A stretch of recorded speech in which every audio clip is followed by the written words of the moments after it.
అందరికీ నమస్కారం. ఈరోజు మహాశివరాత్రి సందర్భంగా తెలంగాణ ప్రజలకందరికీ కూడా హృదయపూర్వకంగా శుభాకాంక్షలు తెలియజేస్తున్నాను. అట్లానే యావత్ భారతావనిలో కూడా మహాశివరాత్రి అంటే చాలా పెద్ద పర్వదినం సందర్భంగా మన దేశంలో ప్రజలు అందరూ కూడా సుభిక్షంగా ఉండాలని చెప్పి మనస్ఫూర్తిగా కోరుకుంటున్నాను. మన తెలంగాణలో దక్షిణ కాశీగా పిలువబడేటటువంటి వేములవాడ రాజన్న దర్శనం చేసుకోవడం నా పూర్వజన్మ సుకృతంగా నేను భావిస్తా ఉన్నాను.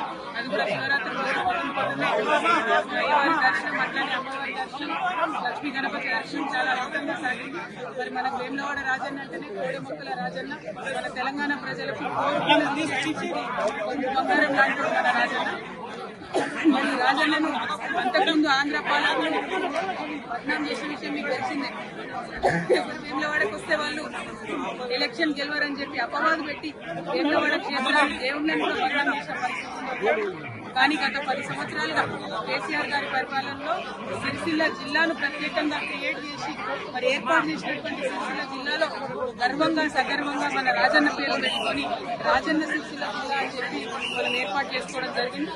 ఆ తర్వాత కూడా ఎట్లా అయితే ఇది ఒకప్పుడు రాజరాజ నరేంద్రుడి సమయంలో అద్భుతంగా వైభవోపేతంగా ఈ ఆలయం ఉన్నదో అట్లానే 30 ఎకరాల భూమిని కూడా మరి చెరువు కోసం కొని ప్రభుత్వం నుంచి తీసుకొని అట్లానే బతికోసమ్మ కూడా నిత్యం అనునిత్యం మనం ఎక్కడ వేములవాడలో అటువంటి బతికోసమ్మ డెవలప్మెంట్ కోసం కూడా 10 ఎకరాలు సపరేట్ గా కొని, ఎందుకంటే వేములవాడ దక్షిణ కాశీ అంటే ఎట్లుంటారో అట్లనే ఉంటది. చిన్న చిన్న గల్లీలు ఉంటాయి, ఎవరు అమ్మేటటువంటి పరిస్థితి ఉండదు. అయినా ప్రభుత్వం చొరవ తీసుకొని దాదాపు 250 కోట్ల పైచిలకు కేవలం ఆలయం అభివృద్ధి కోసమే ఖర్చు చేసినటువంటి ఘనత కేసీఆర్ గారి ప్రభుత్వానికి దక్కిందనేది నేను సందర్భంగా తెలియజేస్తున్నాను. మరి ఆ డెవలప్మెంట్ కొనసాగాలి. ప్రభుత్వాలు మారినంత మాత్రాన డెవలప్మెంట్ ఆగదు. ఏవైతే 30 ఎకరాలు మేము అక్కడ కొని మా ప్రభుత్వం నుండి రాజన్న వారి ఆలయానికి ఇచ్చినామో మరి ఆలయంలో గుడి చెరువు దగ్గర డెవలప్మెంట్ అనేది ఆగిపోయిందని ప్రయవారు చెప్తా ఉన్నారు.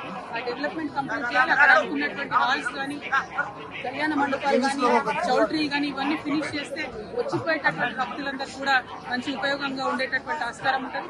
అట్లానే సిరిసిల్ల రాజన్న జిల్లా అంటేనే మరి చేనేత అన్నల జిల్లా. మరి అదేవిధంగా చేనేతల కోసం కూడా అనేకమైనటువంటి కార్యక్రమాలు గౌరవనీయులు కేటీఆర్ అన్న గారు కూడా పెద్ద ఎత్తున టేకప్ చేయడం జరిగింది. కానీ అవన్నీ కూడా ఇస్తున్నటువంటి ప్రభుత్వ హయాంలో వడకేసిన ఈ నేతన్నకి ఇస్తానని ఏది కూడా ఇస్తలేరు. మళ్ళీ సిరిసిల్లగా మార్చేటటువంటి ప్రయత్నం జరుగుతూ ఉంది. వీటిని విరమించుకొని ప్రభుత్వం ఎటువంటి భేదభావాలు లేకుండా అన్ని నియోజకవర్గాలు మన నియోజకవర్గాలే అని డెవలప్మెంట్ చేయాలి.